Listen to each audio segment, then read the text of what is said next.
নজর রাখবো পরবর্তী সংবাদে। উচ্চাঙ্গ সঙ্গীত এবং নৃত্যের অনুষ্ঠানের আয়োজন করা হয়েছে আজকে আগরতলার টাউন হলে, এবং যেখানে আজকে উপস্থিত ছিলেন রামকৃষ্ণ মঠ এবং মিশনের মহারাজা সহ অন্যান্যরা। কি বলছেন রামকৃষ্ণ মিশনের মঠের মহারাজা, শুনুন।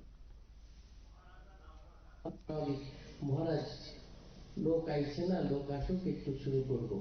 শুনুন, ক্লাসিক কথাটার মধ্যে আছে, ক্লাসিক কি আর সাধারণ হয়?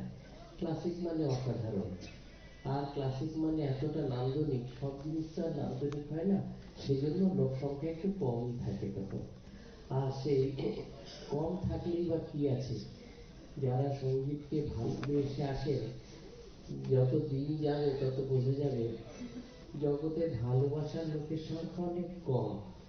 তাই যাদেরকে পাবে সেটা জানবেন, কোয়ান্টিটি বেশি না হলেও সেখানে কোয়ালিটি থাকবে অনেক বেশি, অর্থাৎ তাদের সমঝদারের সংখ্যাটা অনেক বেশি থাকবে।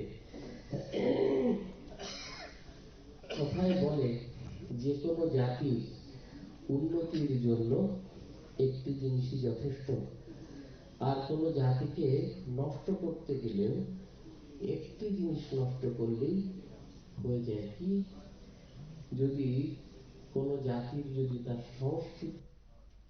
আপনারা শুনলেন রামকৃষ্ণ মিশনের মহারাজের বক্তব্য, এবং তিনি গোটা বিষয় জানিয়েছেন এবং উচ্চাঙ্গ সঙ্গীতের প্রশংসাও করেছেন, যেখানে আজকে আগরতলা টাউন হলেই তিনি উপস্থিত হয়েছেন এবং একই সঙ্গে অন্যান্যরাও উপস্থিত হয়েছেন। তবে ক্লাসিক সংস্কৃতি সংস্থার আয়োজনে আজকের এই অনুষ্ঠান।